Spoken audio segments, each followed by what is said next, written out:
नमस्कार दोस्तों, स्वागत करती हूँ आप सबका एक बार फिर से आपके अपने यूट्यूब चैनल पर, जिसका नाम है अर्चना सुनाती कहानी। तो चलिए शुरू करते हैं। यह कहानी बहुत पुराने समय की नहीं है, यह आज के ज़माने के ही है। एक तरफ जहाँ देश तरक्की की सीढ़ियाँ चढ़ रहा था, वहीं दूसरी तरफ उत्तर प्रदेश के बहुत छोटे से गाँव में सुमन अपने माँ बाप और 7 भाई बहन के साथ रहती थी। गाँव ज़्यादा बड़ा तो नहीं था, लेकिन सोच में उससे भी छोटा था।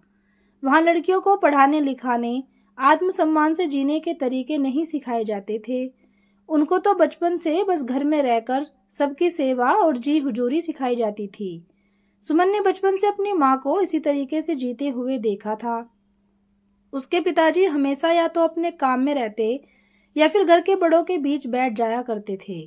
अपने पिताजी को अपनी माँ से काम के लिए ही बात करते सुना था, खाना दे दो या कुछ और काम के लिए। उसने बचपन से देखा था कि माँ अलग कमरे में सब बच्चों के साथ सोती थी और पिताजी घर के बाकी मर्दों के साथ आंगन में चारपाई पर सोते थे। छोटी उम्र में उसको कभी इस बात का एहसास नहीं हुआ था कि माँ को कैसा लगता होगा। माँ के साथ बाकी सब औरतों को ऐसे ही देखा था। कानून की मजबूरी के कारण सुमन के पिता ने उसे गांव के विद्यालय में भेज तो दिया था, लेकिन उनको उसकी कोई खुशी न थी।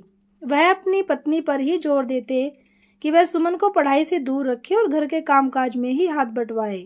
वह अक्सर बहाने से उसकी छुट्टी करा दिया करते थे। सुमन को पढ़ना लिखना अच्छा लगता था। पिता से बचकर जितना हो सकता था वह पढ़ लिख लेती थी और स्कूल का सारा काम पूरा कर लेती थी। माँ को उसने प्यार से मना लिया था। उसने माँ को वचन दिया था कि वह उनकी हर बात मानेगी। विद्यालय में मास्टर जी सुमन से बहुत खुश थे। उन्होंने उसको पढ़ने के लिए और भी किताबें लाकर दे दी थी। सुमन ने किसी तरीके से अपनी 8वीं कक्षा पार कर ली। गांव में क्योंकि देर से स्कूल भेजा जाता है, इसलिए 8वीं कक्षा पार करते करते सुमन अब 17 साल की हो चुकी थी। एक दिन पिताजी ने दुकान से आकर घर में खबर दी कि गांव के बहुत बड़े रईस ठेकेदार ने सुमन की खूबसूरती देखकर उसको अपने बेटे से शादी के लिए पसंद कर लिया है। अगले महीने इसकी शादी है, समझी सुमन की माँ, पिताजी ने कहा। सुनकर सुमन धक से रह गई। पढ़ाई तो छोड़ो, अब उसको अपने अंदर अपनी माँ दिखाई देने लगी। उसी गांव के ठेकेदार, मतलब वहीं दकियानूसी सोच, यही सब सोचते। किसी तरीके से उसने अपने मन को समझा लिया। उसने सोचा कि क्या पता पति बहुत अच्छे हों और मैं उनके प्यार के सहारे जिंदगी बसर कर लूंगी। सब रस्मों रिवाजों को अच्छी तरह निभाते शादी करके सुमन ससुराल पहुंची। वहां 2-4 दिन तो रीतियों को पूरा करने में निकल गए। उसके बाद पति का साथ पाने का उसका पहला दिन आया। पहली बार उसे बहुत अलग सा प्यार और रोमांस महसूस हुआ था। उसको यही लगा कि चलो पढ़ाई जितनी कर पाई कोई नहीं, पति के प्यार के साथ आगे की पढ़ाई और अपनी गृहस्थी शुरू करूंगी। सुमन को यही लगा कि उसके पति मायके और ससुराल के बाकी मर्दों से अलग हैं। वह उससे बहुत प्यार करते हैं और हमेशा उसका साथ देंगे। लेकिन सुमन की गलतफहमी को टूटते हुए बहुत वक्त नहीं लगा। अगले दिन रात में जब सोने जाने लगी तो सुमन का पति घनश्याम आंगन में जाने लगा। सुमन को लगा शायद उनका वहां कुछ काम है, लेकिन उसका पति वहां पड़ी चारपाई पर घर के बाकी मर्दों के साथ सो गया। इससे पहले कि सुमन कुछ समझ पाती कि उसकी सास ने कहा, यहाँ क्यों खड़ी हो, अपने कमरे में जाओ, शामू सबके साथ वहीं सोएगा। इस घर की यही रीत है, जब जरूरत होगी तो वह तुम्हारे पास आ जाएगा। सुमन सोच में पड़ गई।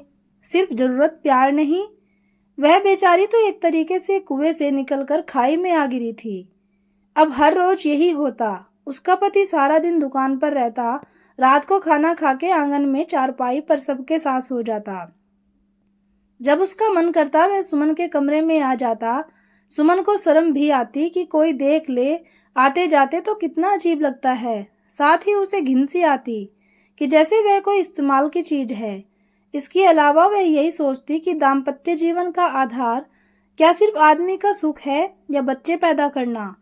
औरत के दैहिक सुख की कोई कीमत नहीं है, और क्या सिर्फ साथ सोना ही दैहिक सुख है। हर वक्त की छोटी मोटी नोक-झोंक, रूठना मनाना, साथ में कुछ खास वक्त बिताना और इन सब के बीच प्यार, यह सब उतना ही जरूरी है एक सुखी पति पत्नी के रिश्ते के लिए।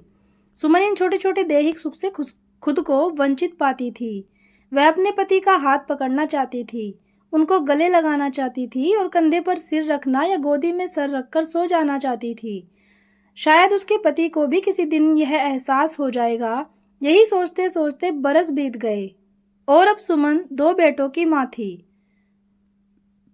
यह तो प्रभु कृपा थी उस पर, नहीं तो अपने और ससुराल वालों की बाकी घर की औरतों की तरह उसकी भी बच्चों की फौज बन जाती। जो सुख की लालसा उसको पहले दिन से थी, उसके अभाव से सुमन को कुछ हद तक चिड़चिड़ा बना दिया था। उससे कहीं ज्यादा वो अंदर से खत्म हुई थी। न कोई शौक, न किसी बात का उस पर कोई असर। बस एक मशीन की तरह घर के काम करती रहती। जब उसके बेटे बड़े होने लगे तो फिर एक बार प्रभु कृपा से उसके पति को अपने कारोबार के कारण पास के छोटे शहर में रहने की जरूरत आन पड़ी। अपने परिवार को साथ लेकर घनश्याम शहर आ गया। बच्चे स्कूल जाने लगे तो उनको पढ़ाने लिखाने में सुमन ने अपने आप को खुश रखना शुरू किया। घनश्याम अभी भी वही ढाक के 3 पात। वो न सिर्फ अलग कमरे में सोता, बल्कि अब तो जो थोड़ी बहुत दैहिक सुख सुमन को देता था, उसके लिए भी बहुत ही अटपटा जवाब देता। 2 बच्चे हो तो गए, डॉक्टर ने कह दिया ना, अब कोई और बच्चा नहीं हो सकता, तो क्या जरूरत है पास आने की। सुमन की समझ में नहीं आया कि उसको कैसी सोच मिली है। फिर भी वह इंसान ही तो है। कभी उसका मन पति को छूने या पास आने का करता तो घनश्याम बहुत ही घटिया जवाब देता, तुम्हें तो बस यही सब छिचोरापन पसंद है। 2 बच्चों की माँ हो, शर्म नहीं आती। एक नहीं, कई बार यह सब बातें सुनते सुनते सुमन का मन अब अंदर से हताश हो चुका था। उसके लिए घनश्याम अब सिर्फ उसके बच्चों के पालनहार था और कुछ नहीं। तो दोस्तों, ये थी एक छोटी सी कहानी। उम्मीद करती हूँ पसंद आई होगी। पसंद आए तो एक कमेंट जरूर करना। धन्यवाद।